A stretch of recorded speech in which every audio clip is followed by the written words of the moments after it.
ख़वातीन हज़रात, ये 2026 है और आपको पाकिस्तान मुबारक हो। एबीएन न्यूज़ से मैं हूँ हसनैन लियाकत और मेरे साथ हैं गजल अशरफ। आज जश्न आज़ादी मनाने हम थोड़ा सा रवायत से हट के आए। आप हमें स्टूडियो में देखते हैं, लेकिन आज हम स्टूडियो से बाहर हैं। कैसा महसूस हो रहा है वैसे आप? बिल्कुल आप सुबह सुबह देखेंगे आप सुबह सबको सुबह इतनी खुश आमदीद कह हसीन। रही हैं। बिल्कुल आप सही कह रहे हैं, सुबह सुबह आप देख रहे हैं इतनी हसीन सुबह है। और ये पीछे का नज़ारा आप देख रहे हैं, लोग तैयारियों में मसरूफ हैं। आज बहुत सारे टैबलॉज, बहुत सारे कॉन्फ्रेंसेज होनी है और हम यहाँ पर आपको बताने के लिए मौजूद हैं कि जश्न आज़ादी लोग कैसे मना रहे हैं। एग्जैक्टली और जिस जगह पे हम मौजूद हैं, फैसल मस्जिद, ये पाकिस्तान की जानी पहचानी जगह है। इसको कौन नहीं जानता, और ये भी एक पाकिस्तान की पहचान बन चुकी है। हालांकि 1947 में ये मौजूद नहीं थी, लेकिन जब से ये बनी है उसके बाद लोग यहाँ पे आते हैं और इसको पाकिस्तान की पहचान समझते हैं। और पाकिस्तान यकीनी तौर पे गजल बहुत कुर्बानियों के साथ बना। आज जो पाकिस्तान हमें दिख रहा है, जिसमें ये ब्रिजेस हैं, ये रोड है, ये इंफ्रास्ट्रक्चर है, ये हमारी तरक्की है जो कि दुनिया को बाई नहीं जा रही। और आप देखिए ना कि हमने कितनी ज़बरदस्त ज़बरदस्त अचीवमेंट्स किए हैं। मक्का एकॉर्ड आपके सामने है, जहाँ पे मक्का में हमने एक एकॉर्ड किया है। फिर पूरे पाकिस्तान में इस वक्त एक जान फूकी हुई है मक्का एकॉर्ड के बाद, क्योंकि पाकिस्तान सेलिब्रेट कर रहा है इसको। बिल्कुल। और आज की अगर हम 14 अगस्त की बात करें ना, तो ये सिर्फ एक डेट नहीं है, तारीख नहीं है। अगर आप देखें तो आज खराज तहसीन पेश करने का दिन है उन तमाम तर लोगों को जिन्होंने ये वतन जैसी नेमत हमें दी है। और आज ये उन कुर्बानियों का ही नतीजा है कि हम यहाँ आपके सामने खड़े हैं और आप भी अपने घरों में जश्न आज़ादी को मुख्तलिफ तरीकों के साथ मना रहे हैं, मुख्तलिफ अंदाज के साथ मना रहे हैं। अच्छा, वो एक तरीका कार जो बचपन में हमारा हुआ करता था, वो थोड़ा सा शायद अब मुझे लगता है चेंज हाँ, हो गया। वो गजल ये हो गया कि वो चेंज इस वजह से हो गया कि हम थोड़े से सोफिस्टिकेटेड होते थे। हाँ। आज हमने आते हुए भी नोट किया कि लोग कोई बाजे बजा रहे हैं। हमारे जमाने में बाजे थोड़े से कम हुआ करते थे, बाजे कम और थे, बाजे झंडियाँ ज्यादा थी। हाँ और एग्जैक्टली झंडियाँ लगाने का तरीका भी मुख्तलिफ था। बिल्कुल ऐसी है। सो हमारी थोड़ी सी जश्न आज़ादी की सेलिब्रेशन मुख्तलिफ हैं। आजकल की जो जेनजी है इनके मुख्तलिफ है, और हो सकता है कि जेन अल्टा और जेन बीटा की हमसे भी ज्यादा मुख्तलिफ वो हो। तो बहुत ही आगे की उसकी होगी। उसकी वजह यह है कि वो शायद शॉर्ट फॉर्म में बताएंगे, आज़ादी मुबारक को लिखेंगे एजेड मुबारक, ठीक है। और उसको समझने के लिए भी हमें शायद ग्रो अप होना पड़ेगा या फिर उनकी स्टडी करनी पड़ेगी। बिल्कुल आप सही कह रहे हैं। और आज हम आपको डिफरेंट लोगों से भी मिलवाएंगे और इसके साथ साथ आपको बताएंगे कि किस तरह से आज का दिन आपने सेलिब्रेट करना है। हमारे हाथ में आप कब देख रहे हैं टपाल, ठीक है, और टपाल की क्या ही बात है। और आपको बताता चलूं कि दिल से बढ़ता जाए वतन से प्यार, आज़ादी के नाम चाय बने बस टपाल दानेदार। पाकिस्तान को दिल से देखने वालों की चाय भी दिल से बनती है, इसीलिए चाय बने बस टपाल दानेदार। जी हाँ, बिल्कुल। जश्न आज़ादी का हर लम्हा खास, लेकिन जब हो चाय आपके पास बस टपाल दानेदार। हर सुबह का आगाज एक नई सोच के साथ, एक नई उम्मीद के साथ, लेकिन चाय के साथ भी। और चाय तभी हो जब हो टपाल दानेदार। तो इस बार फिर से टपाल दानेदार लेकर आया है मेरे फेवरेट पाकिस्तानी सॉन्ग के साथ एक नया ट्विस्ट। चले देखते हैं। हर पाकिस्तानी के दिल की पुकार, चाय बने बस टपाल दानेदार। तो ख़वातीन हज़रात, में और गजल आज अपना जश्न आज़ादी मनाने फैसल मस्जिद में आए थे, आउटडोर पहुंचे हैं। और हम काफ़ी देर से यहाँ पे मौजूद हैं। अभी तो आप हमें देख रहे हैं क्योंकि हम बिल्डअप कर रहे हैं आज के शो का, लेकिन आज हमने यहाँ पे आके हल्ला गुल्ला भी किया। फिर देखा कि पाकिस्तान की जो आज की जनरेशन है वो किस तरह से अपना जश्न आज़ादी मनाती है। इसके अलावा हमने खुद भी इंजॉय किया। बचपन की यादें भी होती हैं गजल, क्योंकि मुझे याद है कि बचपन में हमें वालदेन फैसल मस्जिद में लेके आया करते थे, यहाँ पे हम घुमा करते थे। फिर कभी कभार हम पाकिस्तान मॉन्यूमेंट चले जाते थे, फिर कभी कभार हम घूमने फिरने चले जाते थे। तो आज मुझे तो अपना पूरा बचपन याद आया कि बचपन में जब, लेकिन उस वक्त ना शरारतें होती थी, बहुत सारी ऐसी चीजें हम करते होते थे। फिर हमारी जिद माना करते थे हमारे वालिदैन, और वो तमाम तर जो जिद है ना उसको पूरा भी किया जाता था। बिल्कुल आप सही कह रहे हैं। और अच्छा, आज ना हम यहाँ पर जब मौजूद थे तो बहुत सारे लोगों से हमारी मुलाकात भी हुई, बहुत सारे बच्चों के साथ भी मुलाकात हुई। एक फैक्टर जो हमने देखा वो महंगाई के हवाले से बहुत ज्यादा था। Too much. इस वजह से लोग करीब करीब आ रहे हैं, हम भी करीब आए। हमारा ऑफिस 5 मिनट की दूरी पे है। बिल्कुल। तो लोग यही कह रहे थे कि महंगाई बहुत ज्यादा हो गई है। महंगाई का शिकवा लोगों ने बहुत ज्यादा किया, क्योंकि जो बैचेस, जो झंडियां पहले कम पैसों में मिलती थी, अब वो थोड़ी सी ज्यादा महंगी हो गई है। और आपको पता है बाकी इंजॉयमेंट बच्चों की होती है। और हमने भी, जिस तरह हसनैन ने पहले कहा ना कि हम लोग अपने बचपन की याद को ताज़ा करने आए, तो बचपन में बहुत मजा आया करता था। हम भी इसी तरह से फैसल मस्जिद आते थे और जिस तरह से सुबह का आगाज हुआ, जिस तरह तोहफों की सलामी दी गई, वो सारी चीजें भी हमने देखी तो एक दिल खुश हो रहा था देख के। हमारा बचपन तो बड़ा जबरदस्त सा बचपन होता था। पाकिस्तान टेलीविजन देखा करते थे, उसमें वही मॉर्निंग शो होता था, वही कार्टून होते थे, वही एक दुआ होती थी जो आपको याद होगी, पैरामन फरमा, फिर वही दुरूद शरीफ होता था, वो सारी वही चीजें होती थी। लेकिन आजकल बड़ी डाइवर्सिफाइड दुनिया हो चुकी है। आप सोशल मीडिया का जमाना है, डिजिटल जमाना है, जो भी बच्चा चाहे अपनी मर्जी का कंटेंट देख सकता है, अपनी मर्जी के कार्टून्स देख सकता है, अपनी मर्जी के क्रिएटर्स को देख सकता है। सो इस वजह से हमने भी कहा कि हम अपनी मर्जी की जगह को देखेंगे, और आज अपनी मर्जी की जगह देखने के लिए हम फैसल मशीद आए थे। हम यहाँ पे अपनी टीम को भी हमने प्रॉपर एंजॉय करवाया। पिछले 2-3 घंटे से हम यहाँ पे मौजूद हैं। लेकिन आज हम क्या करने जा रहे हैं ये बताइए, क्योंकि आज जो कुछ हम करने जा रहे हैं ना वो जाके स्टूडियो में ही होगा, यहाँ पे तो हो नहीं सकता। हाँ, यहाँ और हमें भागना भी पड़ेगा। बिल्कुल, आप ये तो हमने अपनी एंजॉयमेंट भी की, आपको भी थोड़ा बहुत बताया कि बाहर किस तरह से मनाई जा रही है जश्न आजादी। लेकिन अब हम आपको बताएंगे कि आज हम स्टूडियो में क्या करने जा रहे हैं। स्टूडियो में बहुत जबरदस्त सेगमेंट्स होने वाले हैं आज हमारे साथ। आज हमारे साथ ऐसे तारीखदान मौजूद हैं जिनको आप सुनते हैं, जिनसे आप रहनुमाई हासिल करते हैं, जिनकी बातें सुन कर ना आप यकीन करें कि पता चलता है कि हम कितना दूर हो चुके हैं अपने मुल्क से, या फिर उनकी बातें हमें जब समझ आती है, जब हम सुनते हैं तो सीखते हैं कि वाकई ये सब चीजें भी अभी हैं। तो आज हम आपको मिलवाएंगे जी, हमारे साथ मौजूद होंगे। हमारे साथ सबसे पहले तो देखिए पाकिस्तान का एक बहुत बड़ा नाम है, और अल्कोमेनिया में तो ऐसा नहीं होता था, ये तो आपने सुना होगा, ठीक है। तो हमारा इंतजार कर रहे हैं, सबसे पहले हमारे गेस्ट होंगे जुल्करनैन हैदर साहब। किसी तारुफ के मोहताज नहीं है। हमारा बचपन भी हमारी कुछ कम ग्लिम्पसेस हैं, लेकिन हमसे अगर 10 साल पीछे चले जाएं, हमारे वालिदैन की बात करें या फिर हमारे बड़े भाइयों की बात करें, तो वो जुल्करनैन हैदर साहब के बहुत बड़े फैन है, और जो भी उनसे मिलता है तो उसका बचपन ताज़ा हो जाता है। और हम कोशिश करेंगे उनसे पूछेंगे, क्योंकि उन्होंने पीटीवी का वो जमाना भी देखा है, उन्होंने इनिशियल पाकिस्तान का भी जमाना, तो पाकिस्तान से 7-8 साल ही वो उनकी एज कम है। इसके अलावा हमारे साथ मौजूद होंगे जावेद इकबाल साहब, डॉक्टर जावेद इकबाल साहब होंगे, साथ ही साथ हमारे साथ यूसुफ सलाउद्दीन साहब मौजूद होंगे। उसके साथ साथ अमीन अब्बास भी होंगे, अमीन अब्बास साहब होंगे जो नगमे सुनाएंगे, दिल दिल पाकिस्तान, दिल पाकिस्तान सुनाएंगे, पाकिस्तान सुनाएंगे। और फिर जब ये सारी चीजें हो जाएंगी ना, तो आपको पता चलेगा कि आज का शो हमारा कितना ही जबरदस्त था।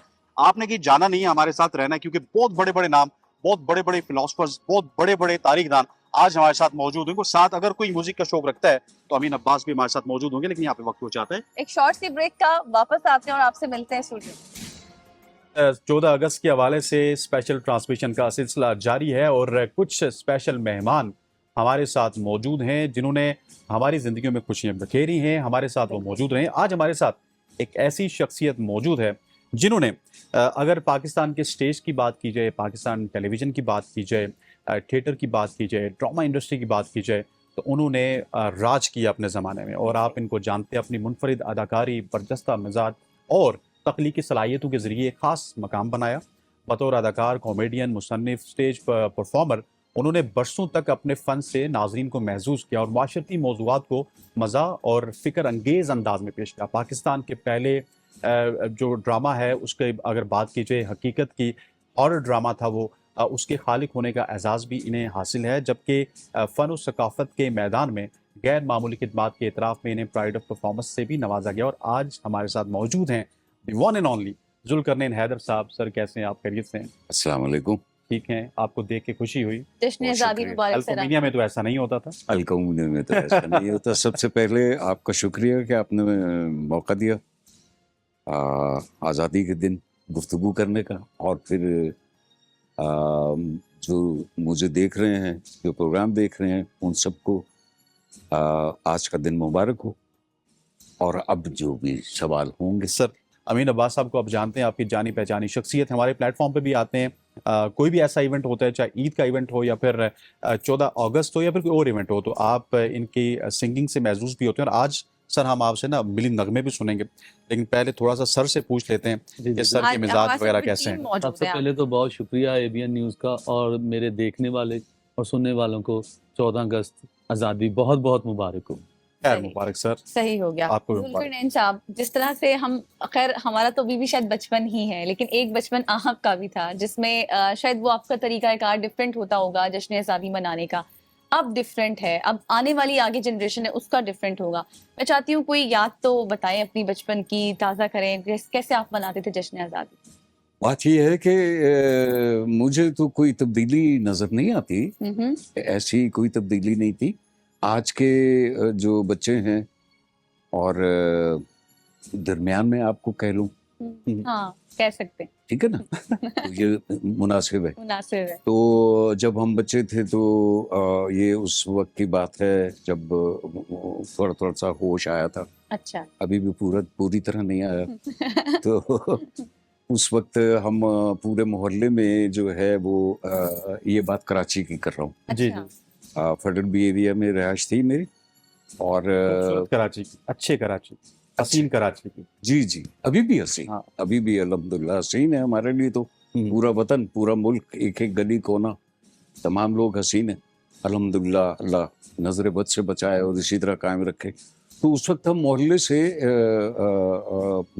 मैं एक्टिव था, उस जमाने से ही एक्टिव था। तो हम चंदा इकट्ठा करते थे। 14 अगस्त या 23 मार्च आती थी तो वो टोलियां बनी हुई होती थी और फिर जाते थे डोर टू डोर और फिर कहते थे कि जी 14 अगस्त है। तो वो फिर हम वो टेंट का इंतजाम करते थे और फिर कुर्सियों का और फिर शो मैचेस का, क्रिकेट का, फुटबॉल का, और ये फिर रात में फिर वो स्पीचेस होती थी। तो वो जो झंडियाँ वगैरह जी भी, जी हाँ। झंडियां लगाना और ये करना वो करना, पूरा जो मोहल्ला है वो सजा दिया जाता था। और फिर रात शाम में डिबेट्स होती थी 14 अगस्त के नाम पर और फिर वो सारा कुछ होता था। तो वो हमारे साथ के बच्चे थे। तो अल्हम्दुलिल्लाह उस वक्त भी मैं अपने मोहल्ले में इतने पॉपुलर था जितना अल्लाह परवरदिगार ने आज रहमत की भी है। तो वो वक्त याद आता है, वो वक्त और वो ज़माना और वो सारा कुछ। तो आज जब बच्चों को मैं देखता हूँ वो झंडियाँ लहरा रहे होते हैं तो मुझे अपना बचपन याद हाँ, आ हाँ, जाता हाँ। है। तो अल्लाह कायम शायम रखे और बड़ा अच्छा लगता है। और सर ये बताइएगा कि आप जब उस ज़माने की बात करते हैं, थोड़ा सा सिंप्लिसिटी ज़्यादा होती थी, फिर ये गैजेट्स का ज़माना नहीं होता था, तो उस वक्त मेरा ख्याल है कि जो इंजॉयमेंट होती थी वो सोलली फिर 14 अगस्त की होती थी। आपने ये नहीं था कि आपने पिक्चर बना के अपलोड करनी है, ये करना है, वो करना है, वीडियोस बना लें। तो सोलली आपका बड़ा फोकस हुआ होता होगा ना, जिस तरह आपने डिबेट का मुकाबले का बात की। अब थोड़ा सा डिबेट और इस तरीके से तो हम निकल गए, अब तो सिर्फ बाजे शाजे बजाते हैं और काम पूरा हो जाता है 14 आपने अगस्त का। अच्छी बात की। उस वक्त जितनी भी एक्टिविटीज होती थी वो पॉजिटिव इन दैट सेंस कि वो एक तमीरी उसमें वो होता था। तो बड़ा अच्छा लगता था। और मुझे एक बात याद आ रही है, और 71 की जंग जब हो रही थी तो उस वक्त, अब स्कूलिंग की बात मैं बात करूं तो स्कूल में स्काउट्स लाजमी होते थे। तो स्काउट्स ज्वाइन किया हुआ था, स्काउट्स में लीड करता था मैं। और फिर जब 8वीं 9th 10th की बात है तो CNN होता था, वो होता था क्या कहते हैं, नेशनल कैडेट कोर्स। जी जी जी। वो उसकी तरबियत होती थी। तो 71 की वॉर में मुझे याद है कि ब्लैकआउट हो जाता था जी। तो ब्लैकआउट में हमारा यूनिफॉर्म था और हम पूरे मोहल्ले में एक्टिव थे। और हमारे पाक आर्मी अल्लाह सलामत रखे सबको, और जो शहीद हुए हैं उनके बुलंद दर्जात करे, आमीन। और वो रात में वो भी जाहिर है पहरा देते थे। ब्लैकआउट होता तो वो फिर एक वक्त ऐसा आया, उन्होंने कहा कि ये एरिया जुल्करनैन का है, छोड़ दो। अच्छा। वो यहाँ का इतना कमांडर इतनी जुल्करनैन है। अच्छा, वो चूंकि अगर हमने कहीं सीटी बजा दी तो वो जो घर वालों को भी पता था कि ये बच्चे बाहर हैं, ड्यूटी पे हैं, और कहीं लाइट भी लूज हुई है कोई, तो वो बड़ा स्ट्रिक्ट था। तो मेरा मकसद है कि ये स्पिरिट और ये सारा कुछ ये उस वक्त से चल रहा है। और अल्लाह परवरदिगार सलामत रखे हमारे मुल्क और कौम को और लोगों को। और आज के बच्चे अपने अंदाज से करते हैं। बिल्कुल। लेकिन सर आज के बच्चों में ना एक बेचैनी भी ज्यादा है। अगर हम जेंजिस की बात करते हैं ना तो वो चले, मैं ये कहती हूँ कि वो इंटेलिजेंट होंगे पहले से ज्यादा, मतलब आप ये कह लें तेज भी होंगे सब कुछ, लेकिन बेचैनी भी ज्यादा नहीं नजर आती आपको बच्चों में? कंपैरिजन बहुत ज्यादा है ना। इसमें अगर मैं भी सवाल करूँ आपसे, इसमें कसूर किसका है? कसूर हमारा ही है। फिर एक उर्दू में बहुत सारे अल्फाज हैं जो एक साथ इस्तेमाल होते हैं, मशहूर और मकबूल, तालीम और तरबियत, नशोनुमा। हालांकि दो अल्फाज दोनों साथ हैं। अब तालीम और तरबियत, तालीम इंटायरली डिफरेंट थी और तरबियत entirely different. डिफरेंट। वाह। तो मेरा मकसद ये है कि हमने गचपच कर दिया हुआ, तो बच्चे भी कंफ्यूज हैं। हमने अचार बना दिया। ये हम पर भी कुछ जिम्मेदारी होती है ना। अभी बात कर रहे थे हुकूक फराइज, हुकूक इंटायरली डिफरेंट थिंग है, फराइज फराइज अलग है। तो जब फराइज नहीं करेंगे तो हक मांगने वो का कहाँ से आपको हक ही नहीं है। नहीं है। हम अपने हक के लिए बात करेंगे, हम अपने हक के लिए ये करेंगे, खामखा जज्बाती बातें कर रहे हो, पहले अपना फर्ज तो अदा फर्ज करो अदा जो फर्ज है आप पर। हम्म। तो मेरा मकसद ये है कि ये उर्दू हमारी इतनी खूबसूरत और इतनी डेप्थ है उसमें, हर लफ्ज में, हर बात में, उसकी मीनिंग्स में, उसके उसमें। तो तरबियत सबसे पहले जो कहा जाता है कि माँ की गोद, बिल्कुल। फिर उसके बाद उसका घर है, फिर उसके बाद उसका मोहल्ला है, फिर वो एजुकेशन की तरफ जाएगा ना, फिर असातिज़ा होंगे, फिर तालीम होगी, फिर वो सारा कुछ होगा। उसमें उसमें ये स्टेजेस हैं। तो अगर कहीं लैक हो गया, लैक ऑफ कम्युनिकेशन का मीडिया है ना हमारा, हाँ, एग्जैक्टली। तो अगर इसमें कहीं अगर गड़बड़ हो गई तो कसूर तो किसका फिर है? कसूर फिर वही है ना, फिर तरबियत बहुत जरूरी है। और सर उस जमाने में जिस तरह से आपने डिबेट की बात की थी, तो बाकायदा से लिटरेसी के हवाले से, इस हवाले से महफिलें भी होती थी, फिर तंजीमें बड़ी होती थी, तलबा तंजीमें होती जी थी, जी जी। स्टूडेंट यूनियंस होती थी, यूनिवर्सिटीज में, स्कूल लेवल पे एक्स्ट्रा करिकुलर एक्टिविटीज बड़ी होती थी। वो आज मिसिंग है, इसी वजह से हम उस तरह से हमारी तरबियत नहीं हो या रही। फिर तरीका कार डिफरेंट हो चुका है। अब हमारी तालीम जो है ना वो बिजनेस हो गई है, बिजनेस हो गया और तालीम क्या, हर फॉर द चीज सेक ऑफ अर्निंग। हर चीज बिजनेस व्यूज, हो। अर्निंग। हाँ, मतलब कि आज हम स्कूल जाते हैं तो for the sake of earning जाते हैं, लर्निंग नहीं जाते। मैंने स्कूल खोला है तो मैं कमाने के लिए खोला, यस। तरबियत के लिए नहीं खोला, तालीम के लिए नहीं खोला हुआ। और इसकी जिम्मेदारी जाहिर है सब पर आती है, खासतौर से उस पर जिसने स्कूल खोला हुआ, जिसको इजाजत दी गई है, उससे ये पूछा जाए कि जी आप, मतलब ठीक है आपने इन्वेस्टमेंट की है, आपका रिटर्न बनता है, लेकिन साथ आपकी जो जिम्मेदारियां हैं वो आप कितनी निभा रहे हैं, उसको चेक एंड बैलेंस नहीं हो रहा, चेक एंड बैलेंस का प्रॉब्लम। बिल्कुल ऐसे, सही। बिल्कुल ऐसे। तो अच्छा, अब हम अब मेरा ख्याल है कि यहाँ पे जुल्करनैन साहब से तो गपशप हमारी जारी जारी रहेगी, रहेगी। ये अभी हमारे साथ भी मौजूद हैं, लेकिन यहाँ पे एक मिली नगमा और मिली नगमे के बाद एक ब्रेक लेंगे।